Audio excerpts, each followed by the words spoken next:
Here in Atlanta, Georgia, Carver High School, 2020 four-star running back Joquavious Marks, known as Woody, around here. We'll get more into that a little bit later about the nickname, where it came from, stuff like that. Right now, college guys don't care what your name is. They know what kind of talent you have. You're obviously a big-time player here, one of the top running backs in the 2020 class. Just recently came out with, a top 10. Your plan is to probably cut it down to 1 basically by the end of the summer and commit to a school at some point later, July, August, whatnot. Sometime around beginning of your senior year is kind of your plan right now. What made you, I guess at this time, kind of narrow things down to 10 schools? It was like those 10 schools, like we had a good relationship. We was talking a lot. And some schools where I visit, I had a good relationship with them schools and coaches and players.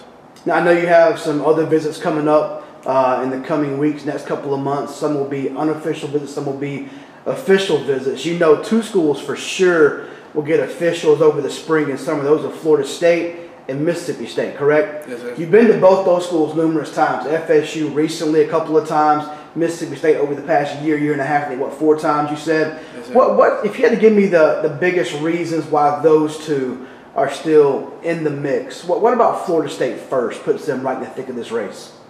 Florida State, we talk a lot. Me and Anthony Grant, we camped last year together. So I know he's a good player to be around and learn from. So they'll be good. And the players around, the coaches are good. I like Willie Taggart. He's a good coach. Mississippi State, they've been on your list for a long time. FSU somewhat new in the race here in 2019. State's been involved, for well over a year, recruiting you extremely hard since Joe Moorhead took over that program. What about Mississippi State? What's the biggest reason they have stayed in the mix this long as well?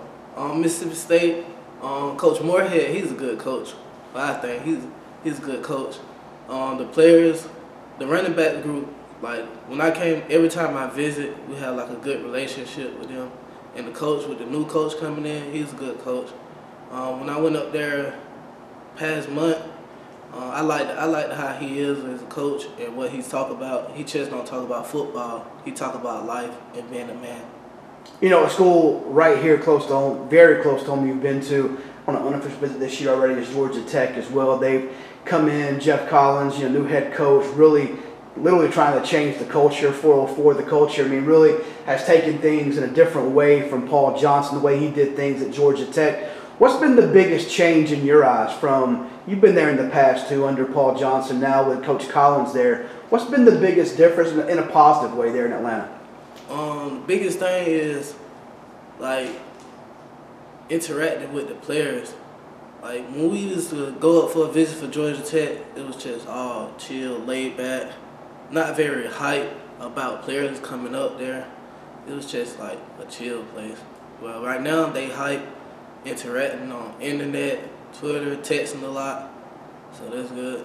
I think right now it looks like the next trip may be to Louisville. It'll be your first time there. Any date set for that trip yet, or are you still working that out?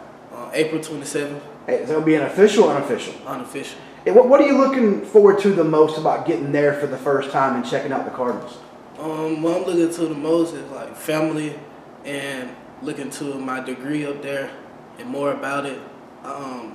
Google some about the sports med at Louisville, so it was good. And like the coaches, meet the coaches face to face. What's going to help you, I guess get to somewhat the finish line later this summer and pick that one school? What's going to help set one school apart from the others? Family, how close everybody is, and my academics. Your top 10 schools, I'm just going off the list you put out yesterday. You said no order. Louisville, Tennessee, Texas, Mississippi State, Purdue, Nebraska, North Carolina, Florida State, Penn State, and Georgia Tech. Out of those schools we talked about, obviously, you've been to Georgia Tech, been to Mississippi State, have been to Florida State. Any other schools on that list you've already visited already? Tennessee, and I think it's just UT? Mm-hmm. Well, what about Tennessee when you were there in Knoxville? It was good. I love to visit. We had a good time. We was going around academics. The academics is good. Math, graphic design, and my major sports med. And then I guess, finishing up with you, What obviously Louisville's coming up. What other schools that you have not visited yet do you want to get to in the next couple of months? North Carolina, Texas, Nebraska, and Penn State. You know, could you see yourself going that far away to a school like Penn State, Nebraska? Are you open to Texas, getting out that far? Yes, sir. You know, I guess, what do you, how important are these visits? You know, when you're on these trips, whether it be an official or unofficial, how important are these helping you make that decision just maybe 2 months from now? It's very important because, like, my life got to depend on that. I got to be at school up there and not at down school up here. Like, it's the decision for a lifetime. So my academics, I got to have academics, so I got to go to the best school that have academics. There you have it, Joquavious Marks, obviously a top 10 right now. That list will narrow again in the coming months, likely down to 1 by the end of the summer. Thanks so much for your time, man. Best luck with everything.